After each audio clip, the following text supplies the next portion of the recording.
All right, it's September. We the ending boundaries of Hammerland are within sight. Aaron Christensen of Horror 101 with Dr. AC. The buggy underneath us is getting restless because we've been on this journey for 9 months now. I feel like we're Wow. about to give birth to a Dracula baby It's, because we are talking about Dracula A.D. 1972 this month. that is correct. And yes, in a way, we are giving birth to a new version of Dracula because it was an attempt to bring Dracula out of the Gothic castles and bring him into the modern age. Not Captain Kronos, sorry. Count Yorga, Vampire, 1970, directed by Bob Keljan, had been quite the sensation.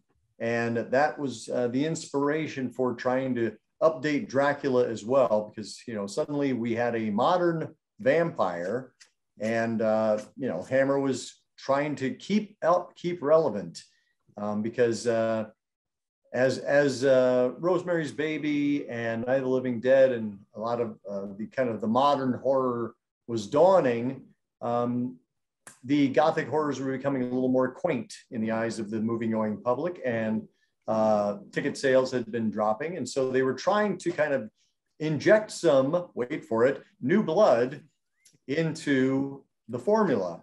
And I'm curious to hear what your feelings are about it, because I think this one always got a bad rap in the reference books. And so I was fully prepared to not enjoy it when I first came to it. And when I did watch it, I was like, okay, I can see what some of the complaints are, but overall, I actually enjoyed this installment quite a bit. Very curious. Let's just start off with what are the reference book complaints? The reference the book big complaints ones are that it's trying to be too hip, that, it's like the old codgers version of what young people sound like in terms of the dialogue and how young people act, especially those crazy counterculture types. So I think that was part of it. And also the complaint was, and we'll get into this in a second when we do our kind of synopses, but the complaint was that they didn't have the courage to actually bring Dracula into the modern era. They had the modern era kind of slink into his castle or his graveyard, as it were. That you never really see Dracula interacting with the modern world. He's just there in the modern world. That's, I hadn't picked up on that until you mentioned it. I didn't even really have that expectation going in, and perhaps I should have. I just kind of expected it to be a modern set version of what we've seen before. In some ways it is. In one case, very specifically, last month we talked about Taste the Blood of Dracula, and this is like the hippie remake of that movie. Yes. And that's not a complaint, because I really dug a lot of what was going on narratively with that film. And I like that they carried it over here and did something a little bit different. My biggest gripe is something that would not have stuck out to someone in 1972 watching this movie, because the film I'm about to reference wouldn't exist for another 14 years or whatever the math is. The scene where, spoiler alert, Peter Cushing is back as not Victor Frankenstein. Nope, that'd be weird. Van Helsing. We'll talk about the Frankenstein thing in a minute, but yep. He's back as Van Helsing, or a descendant of Van Helsing. So I guess he's still a Van Helsing. And at the end of the film, he is going to look for the big bad vampire, and he stumbles across one of his minions who has been granted immortality. And this kid, and he's kind of a kid, he's a goofball. There's a fight in a house. There is, vampire murder. There's sort of the astonished look of sympathy and dread from the older vampire killer. I'm thinking this is the people who wrote and directed Fright Night, Tom Holland, not Spider-Man, but, the other one, really must have been a big fan of Dracula A.D. 72, because the parallels are shocking. Mm-hmm, mm-hmm. Well, I mean, it is Peter Vincent. I think that they are, I think absolutely Tom Holland had seen and appreciated the Hammer films. I thought you were going to reference The Lost Boys, because I think one of the characters dies in a similar way with the water. Yes. Yeah. In the bathtub, Alex. I think that was Alex Winter. Yeah. You killed Marco and your next pal. No. But that's right. Or maybe that was Billy Worth. I don't know. I get my Lost Boys mixed up when you get past, Kiefer and Jason Patrick. But yeah, I dug this movie. I didn't think I would, because, it's got a great kind of cold open, this generic vampire movie. There's like the Dracula film that we never got to see, because Van Helsing and Dracula are on top of a horse-drawn carriage at either dawn or dusk. It looks like they're out in broad daylight when we first roll up on it. Like, how is this happening? And then at the end of the scene, it seems very dark. So I don't know if that was just, filmmaking error or what, but there's a struggle. Dracula gets a wood wheel through his torso. Yes, he does. And then he uses that to impale Van Helsing. And that's how, they kind of buy it together. But then, just as, we saw in the previous film, we've got a minion of Dracula who is on the scene, collects the dusty, formerly boiling, formerly liquid essence of the master into a vial and kind of keeps it for a century. And then nope, sorry, quick correction. He actually buries it. Yeah. Yeah. But did he bury it with the idea of someone coming to retrieve it later? The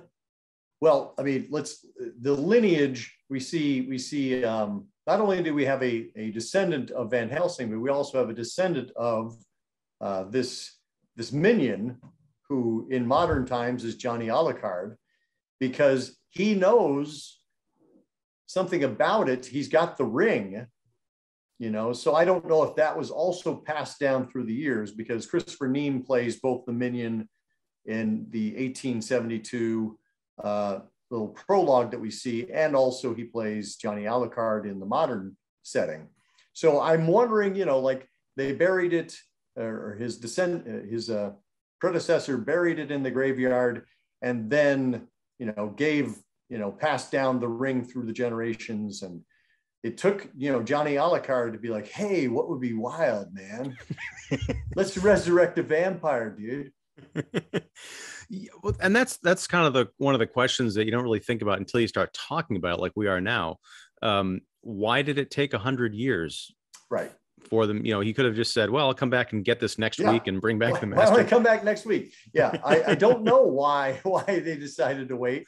But yes, it's probably a good idea to do, kind of like you were just doing, a little recap of, we've got that opening, which I really enjoy. I think it's a fun, it's clearly not Christopher Lee and Peter Cushing. It's their stunt doubles, but they're giving it their all. And yes, in the crash, Dracula is impaled by a wagon wheel, and Van Helsing, applies the finishing touches.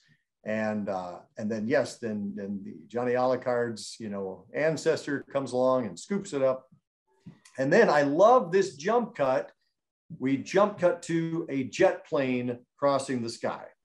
And that brings us into the modern era. And we're in swinging London, and Jessica Van Helsing and her hip friends are all hanging out, having a good time, and looking for the newest kicks. And part of those newest kicks are introduced to us by Johnny Alucard, who's played by Christopher Neame, and he's kind of he's the one who looks like Malcolm McDowell the most. Well, and on top of that, they all hang out in the Cavern Club, which is, it's practically the Milk Bar from Clockwork Orange. Yep, exactly right. So yeah, Johnny Alucard, says, hey, what would be super cool is for us to resurrect, the Prince of Darkness.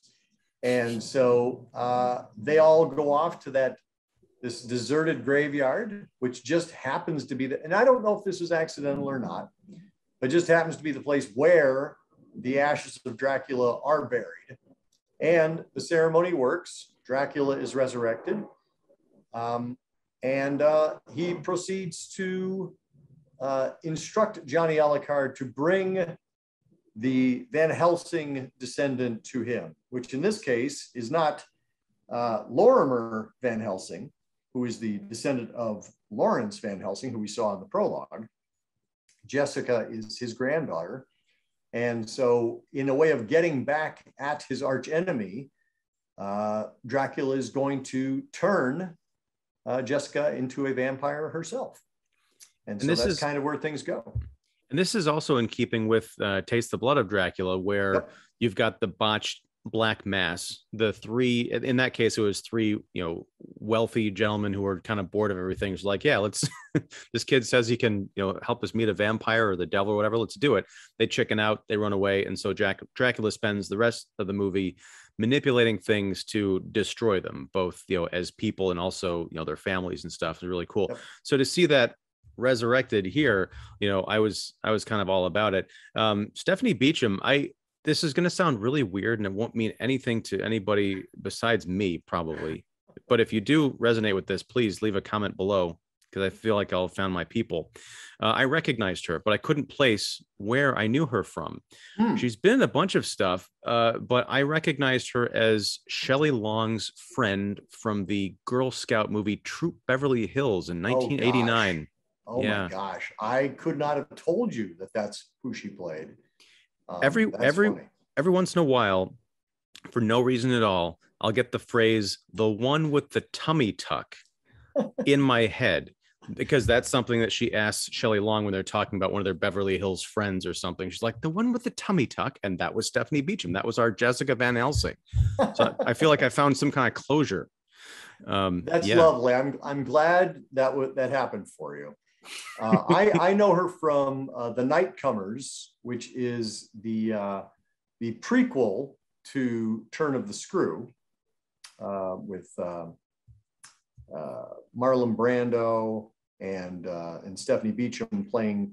If you know the movie The Innocents, I don't. That takes place after. That is basically the screen telling of the Turn of the Screw, and the Nightcomers tell the events of Mrs. Jessel, and I'm spacing out on the groundskeeper, but their exploits that haunts the house basically. See, that's the thing. I don't know the Turn of the Screw. Well, except as a reference from another like teen high school comedy that I saw in the 80s. Well, The Innocents is a brilliant adaptation of Turn of the Screw, and actually it's celebrating an anniversary this year because it came out in 1961. Ooh. So, something to throw in the hopper before the end of the year. I might take you up on that. Can we talk about well, it sounds like it's a haunted house movie, or what is it? Yes, it is. And I would love to talk about it. I love that movie. It's an extraordinary movie with Deborah Carr. And it's just gorgeous black and white. So yes, we'll talk more about that.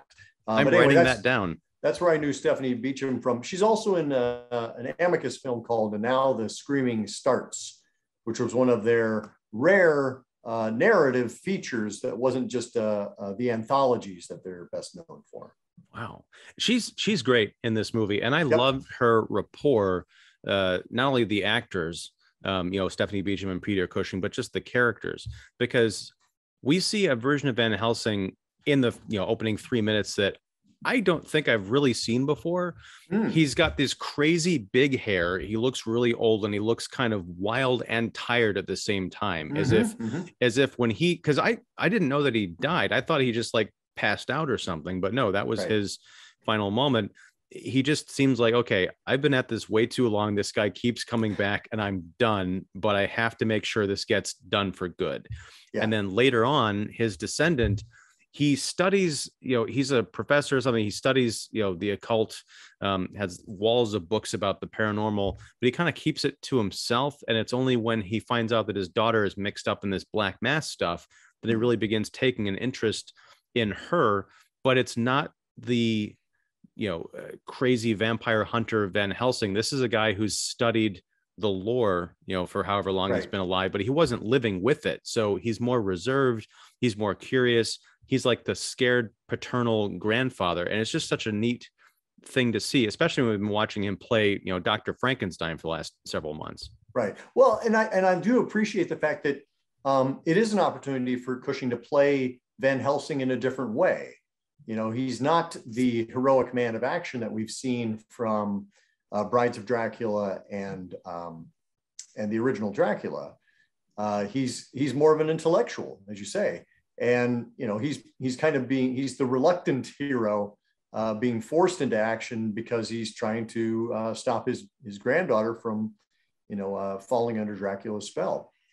And yes, if I'm not mistaken, Cushing's wife had died not too long before this shooting took place.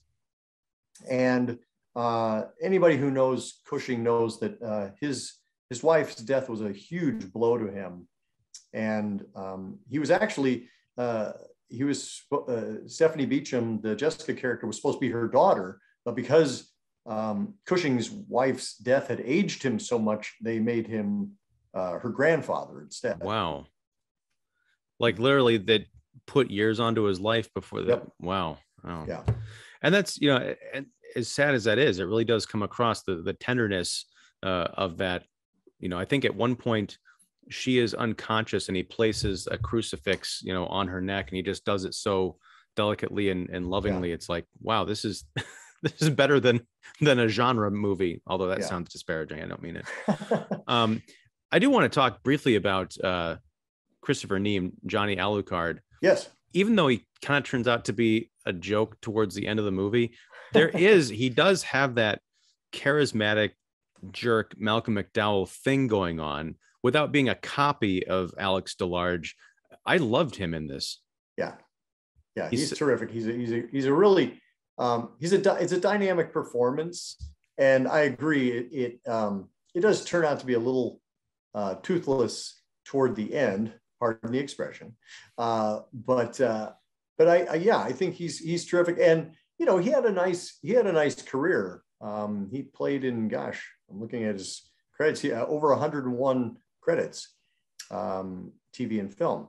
And he did everything from like James Bond to lots of TV shows. He's also in Lust for a Vampire, which was the first time he worked with Hammer. That was 1971. I think he's really, I think he enjoys the full-bloodedness, kind of that hammy quality when he's doing the ceremony, like he's got this kind of heightened quality to him. He does, but that's the thing is, like, I'm watching it and I'm not thinking, oh, this is so corny, he's hamming it up, because I believe that he believes in what his character is doing. Yeah. He's kind of a nobody, a very handsome and charming one when he wants to be, but still he just wants to ascend. As much as we get the backstory of the Van Helsings, I think you touched on something earlier. I want to know what his life was like. Right. What he was told about his destiny, if anything, really. I can't imagine it was a very nurturing environment, except maybe just the instructions on how to bring back the master. Right. Exactly. Yeah. It's like you go, wait, because you mentioning that may have been the first time I've thought about like this had to be something that was passed down through his family, that here's this, these relics, and you might want to resurrect Dracula at some point. Well, it's part of that, what sparked my imagination was the ritual that he performs, because it wasn't just like, I call upon the power of Satan to bring back Dracula. He's like mentioning all these like dukes and archdemons of hell. Yep. And I got to thinking, where has Dracula been for 100 years? I mean, has he been in hell, and what's that like? I mean, we usually think of him just being asleep in the coffin, or, just as a mound of dirt waiting, but there is an afterlife. And you just start to wonder if all this stuff, these names that he's spouting, is that just, human things that we made up to conjure things, or are they actual manifestations of demons in this other realm that Dracula might have to contend with? And where's that movie? Right. No, I would watch that. I had not even thought about Dracula in the afterlife. Oh my gosh, that's an amazing movie. Dracula in Hell. There you go. Dracula in Hell. Wow. Because he considers himself, like one of the princes of darkness, like he's probably like, vying for a seat at the table. Well, and you also have to wonder how he's considered down there, because much like we found out in Freddy versus Jason, the devil keeps sending Jason and Freddy up to like claim souls and stuff. Right. Dracula, with his track record, seems to be very poor, because he only gets like a handful of victims, if that, each movie before he's found out and killed. So I wonder, is he like he starts off cool, like, I am Count Dracula, and then he's like, oh, you're back again, great. That's right, because he keeps showing up in hell. It's like, seriously, dude, could you stay above ground for like a week? Oh yeah, but just these ideas of, because he does talk about, I think it was Van Helsing who might have talked about how Dracula would keep coming back, or he was destined to never die. Right. And that's something that we don't really think about in these movies. They're all kind of one-offs, but we've seen a degree of continuity, not a perfect one, for all of these films. So I don't know. And I'm not trying to bring the conversation to an end, certainly, but I'm just thinking about the future, because you would know this and I wouldn't. How much more Dracula is there after this for Hammerland? There's two more official Draculas. There's Satanic Rites of Dracula, and there is the Seven Golden Vampires, which features Dracula, but not Christopher Lee. So another actor plays Dracula in... and I think it's the only time in a Hammer film that another actor does play a character called Dracula. And are those supposed to be in the continuity of these, like, or do they go back to the 1800s or whatever? Satanic Rites is an interesting one, so we'll save that one to talk about. There's a continuity. I'm not sure it's a very well thought out continuity, but it is that. It's also directed by the director of this film, Alan Gibson, and the Inspector Murray, played by Michael Coles. He shows up in Satanic Rites as well. So it's a more or less a direct sequel, but it feels like a completely different film.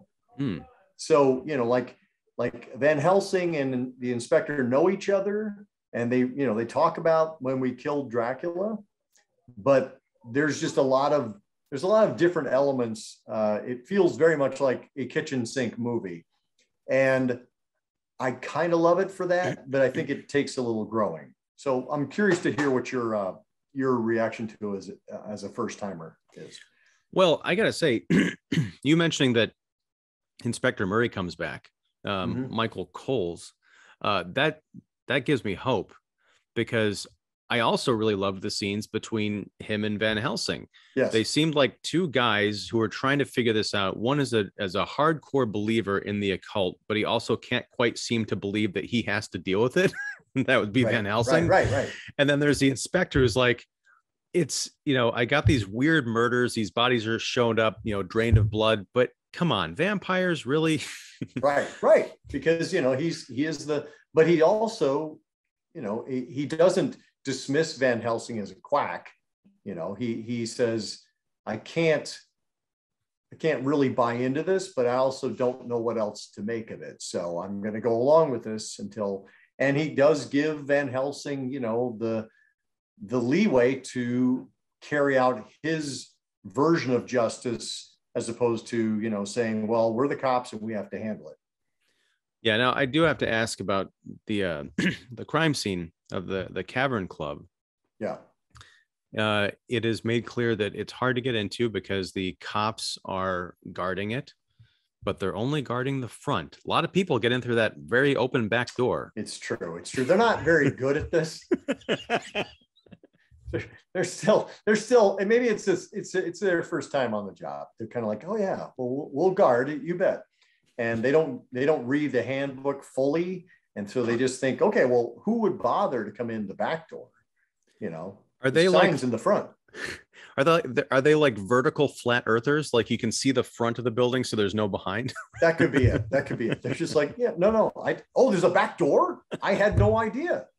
It's like Rock Ridge and Blazing Saddles. But I do. I mean, again, kind of going back to the some of the criticisms was that we only see these other characters in the modern world But Dracula never really ventures beyond his church, and that makes him a little less, I don't know, less of a force.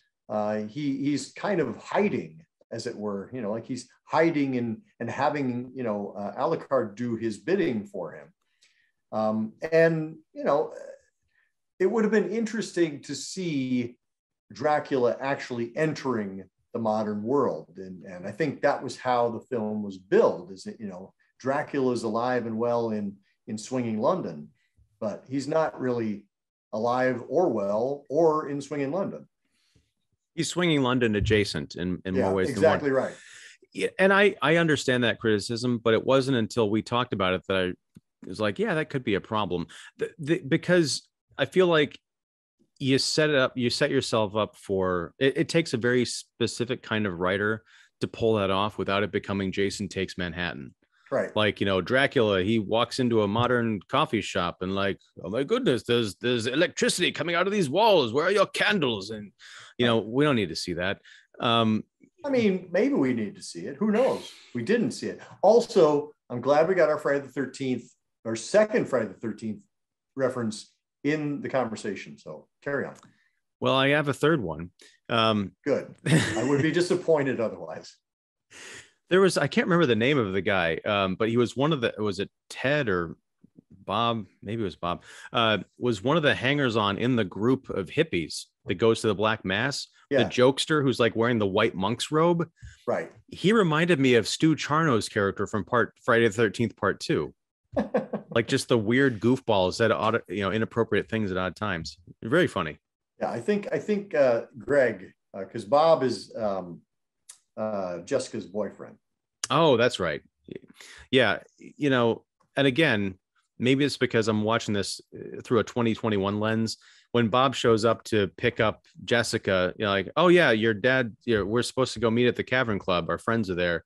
And he's wearing the scarf around his neck. I'm like, right. Turned. Yep. I'm just waiting to catch up. Yeah. Known to us, not known to Jessica. Although I've been like, what? Since when are you wearing the, oh, never mind. Well, I started wondering that too, because I'm like, did he always have a bandana around his neck? Maybe he did. Hey man, it was the 70s. Lots of crazy stuff going on. Including that, not the opening scene, but the kind of establishing shot of the hippies who have taken over this, well-to-do party. I watched Hair for the first time this year or last year. They all kind of run together. And it reminded me of that. You've seen Hair? I have. Okay. Have you been in Hair, Mr. Performer? Okay. I've kept my clothes on and not been in Hair. But no, so there's that scene where the hippies kind of take over the well-to-do party, and they recreate that here. I love that there is a nice little gag where one of the hippies goes to look under the table for something and sees a couple having sex, but it's more like a lady boredly looking at an apple, like she's half eating it and half daydreaming while she's, being quote unquote made love to. Yep. She's tripping out, man. She's somewhere else. I didn't get that. I just got the vibe that she was incredibly bored. Okay. I thought she was on perhaps in an altered state. Maybe. But I think that was another criticism, was that I think the Hammer traditionalists were like, what is this crazy stone ground, band rocking out? Like, what, really? It's like, this is going to be the Dracula that we have to sit through, is, where we're going to be dealing with a bunch of, hippies and long hairs and rock and roll and, drug use. I mean, I could see how, maybe the older crowd that, because Hammer was clearly trying to court the younger crowd, but, the loyalists were like, what, seriously? So I think that was also a criticism, was that, and actually, as I was watching this time, because in the past, I must admit, I have made fun of Stone Ground, but they're fine. It's a band. It's a rock and roll band, and they do fine. Well, yeah. I mean, the hippie element is weird, and it might be a caricature. I wasn't around back then to know, pardon me, if how accurate or how much of a spoof it was of the the Love generation. Right. especially not the London scene. I mean, it's totally accurate if you believe Austin Powers, but I think it added some color, some vivaciousness, as opposed to what we've gotten of a lot of main and supporting characters who are just like these kind of, stuffy, old time Brits. Yeah.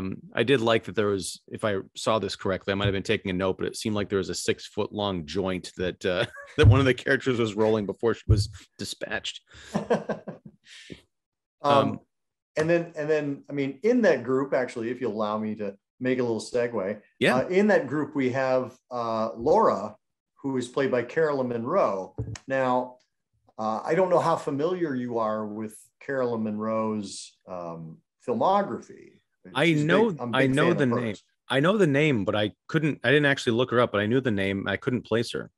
Yeah. So she's in the ceremony that John Alucard has at the deserted church.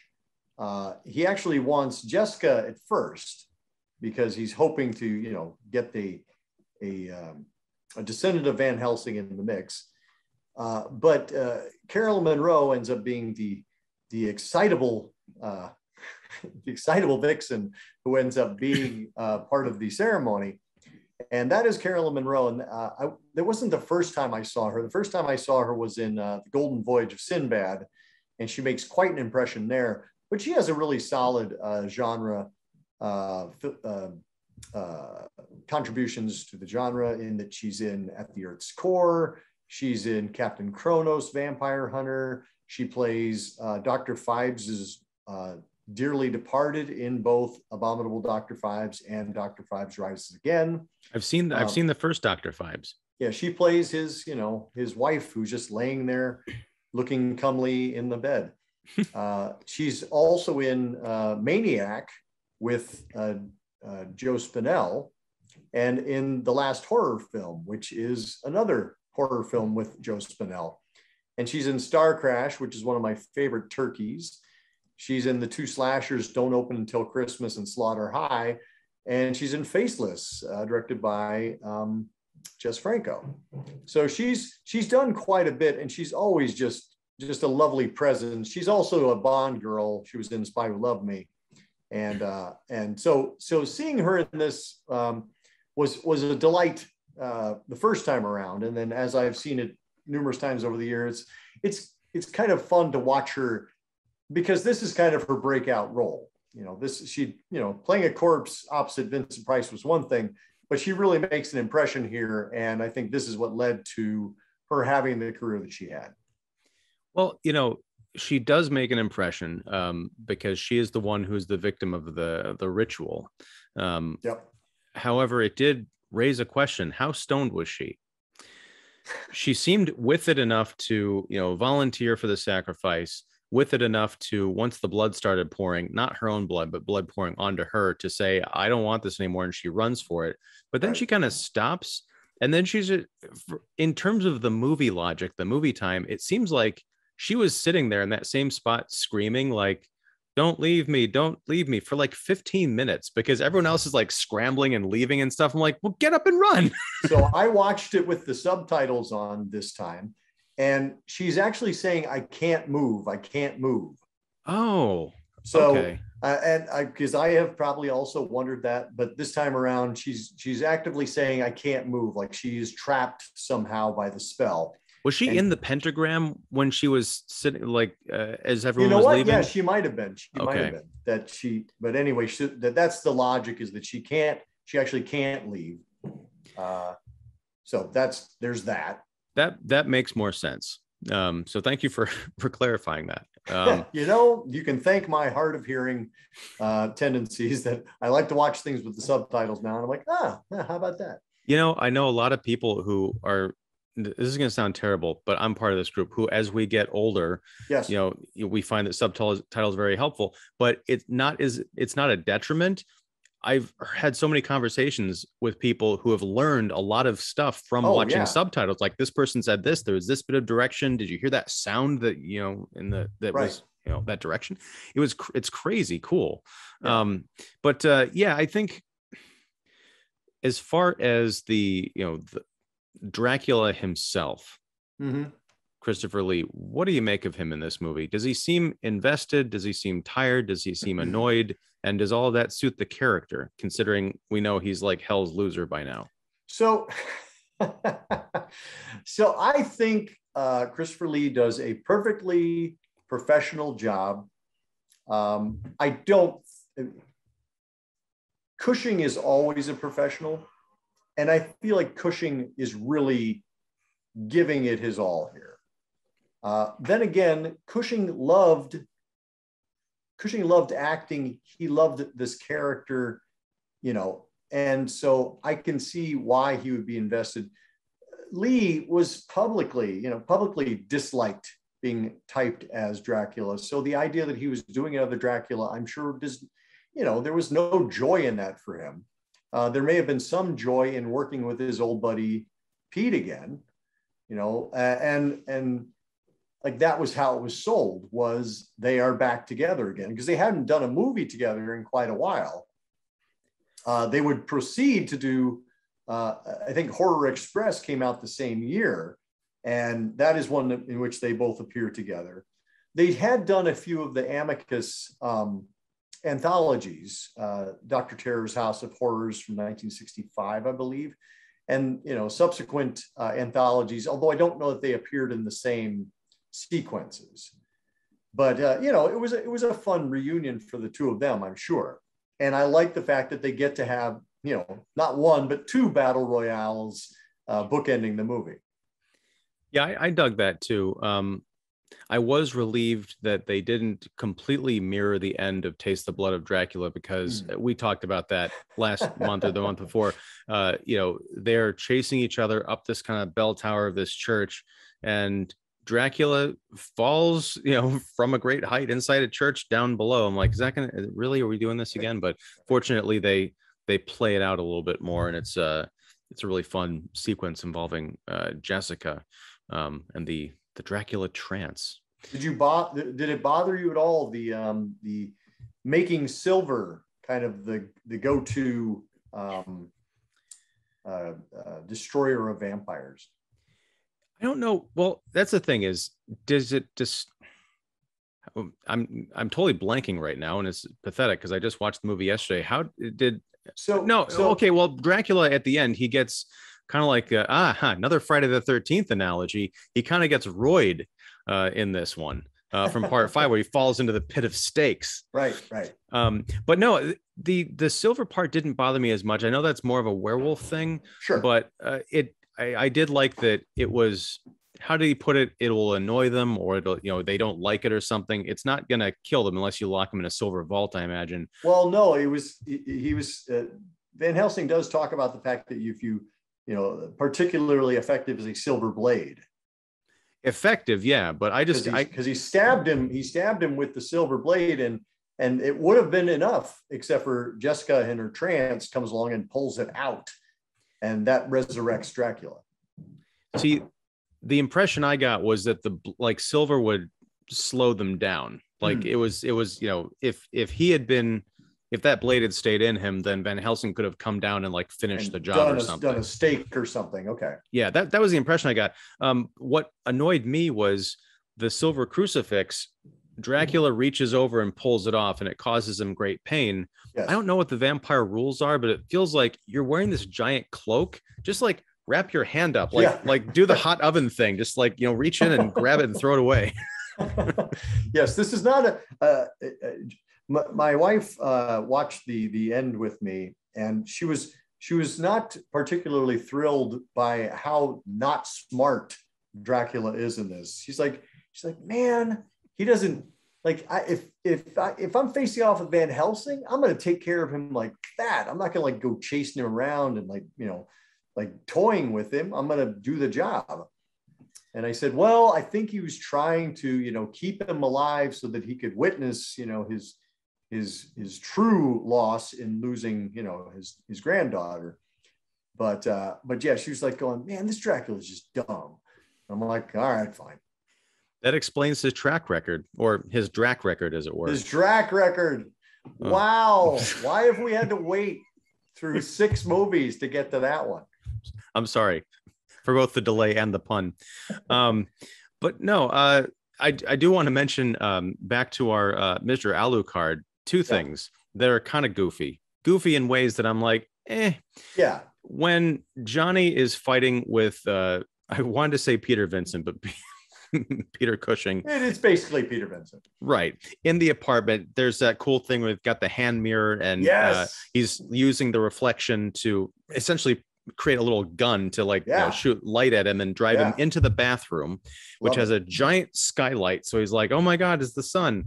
But then he flies backwards. And this is like something out of a Tom Green sketch, because he flies backwards into the bathtub. And as he's falling down, his arm activates the water. And as we just learned, running water will kill a vampire. And he drowns in the bathtub. But he doesn't disintegrate. He just like kind of, he drowns essentially. He gets little boils on him. Do you know anything about the lore on that? I don't know the lore on that. I suspect it was a budgetary thing, because you see like things kind of bubbling up on him, but he doesn't dissolve or disintegrate into the bathtub.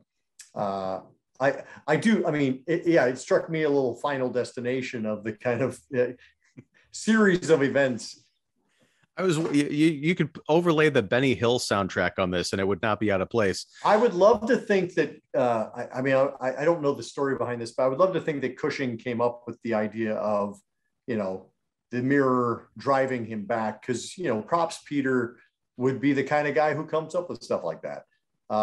I enjoy their little face off, but mostly it's because I really like Cushing in this role so much. I think he brings a lot to it, and he brings a lot to every role. But I feel like, juxtaposing this Van Helsing from, Dracula A.D. 1972 with Horror of Dracula, you can see how they are cut from the same cloth, but they're not the same person. I think that kind of speaks to Cushing's talent. Yeah, and I think also possibly to the writers as well, or the director, because if you look at, we only see the minion of Dracula's minion in the 1800s for like a minute, as he's collecting the vial and burying it and stuff, but he doesn't have that same kind of like wily, like crazy aura about him that Johnny Alucard has years later. So there is this sort of through line of like, there's a lineage, but they're also, their own people.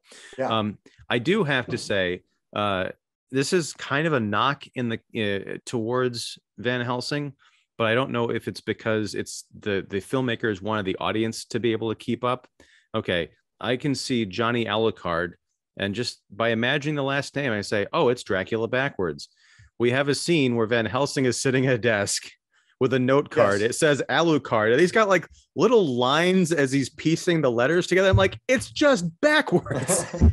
I mean, you've written it out. I think at this point, well, fun fact, I don't know if you know this already, but when Lon Chaney Jr. played Dracula for Universal, his character's name is Count Alucard. So, and they, of course, have the realization in that movie of like, oh my gosh, it's Dracula backwards. So when I'm watching Johnny Alucard, I was like going, Johnny Dracula? What? So that one, I didn't need Van Helsing to literally spell it out for me. I was kind of like, okay, so clearly this is Johnny Dracula. But now I could see if they were to do the Dracula AD 1972 treatment for like modern era. I just want to see a movie called Johnny Dracula. Johnny Dracula. Yeah. It's the sequel to Johnny English. He dies within the first like 10 minutes because he's so addicted to his phone that he can't be bothered to go drink blood. Or he just like sits on the park bench all night, and then he's texting, and then the sun comes up and evaporates him. Scrolling, and then like, oh shit. I love Gen Z. Anyway, so what's your rating on this one? Like, where does it fall for you? Scale of 1 to 10, thumbs up, thumbs down? Thumbs up for sure. Okay. Thumbs, I don't know. It's hard to say. I feel like I need some more distance from it. It's up there. But then again, a lot of the Hammer films that we've watched have been up there. I mean, there's stuff, there has not been a conversation, I don't think, that I've come into where I'm like, I don't want to talk about this movie. This is terrible. But they've always been really good. So how about you? Where do you put it?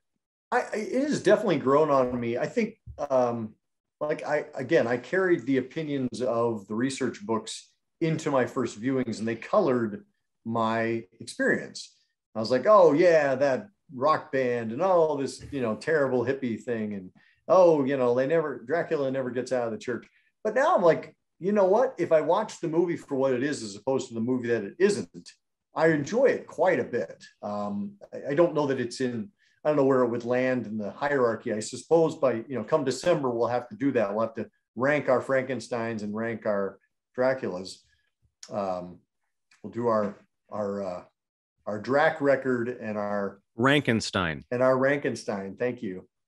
But this one I enjoy quite a bit. And I'm looking forward to talking about Satanic Rites with you as well, because that's one that has grown on me that, I viewed as a disaster when I first watched it, because again, the research books told me so. And I think Dracula A.D. is perfectly serviceable. I think it does what it intended to do, and it has an exquisite performance by Cushing. Yeah.